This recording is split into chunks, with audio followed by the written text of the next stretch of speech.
শরীয়তপুর সদর হাসপাতালে চিকিৎসাধীন এক রোগীর মৃত্যুকে কেন্দ্র করে জরুরি বিভাগে হামলা ও ভাঙচুরের ঘটনা ঘটেছে। এ সময় কর্তব্যরত চিকিৎসক আনসার সদস্য সহ অন্তত ৫ জন গুরুতর আহত হয়েছেন।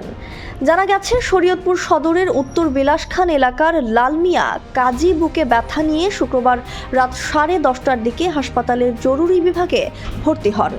পরে চিকিৎসাধীন অবস্থায় রাত 1টার দিকে তিনি মারা যান।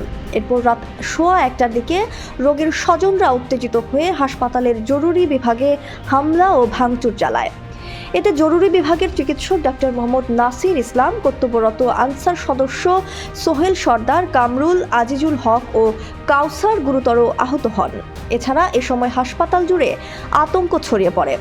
পরে খবর পেয়ে পুলিশ গিয়ে পরিস্থিতি নিয়ন্ত্রণ করে এবং ঘটনায় জড়িত থাকার অভিযোগ রাতেই আল আমিন নামে একজনকে হেফাজতে নেয়। মনীষা ইসলাম, নিউজ 21 নিউজ ডেস্ক।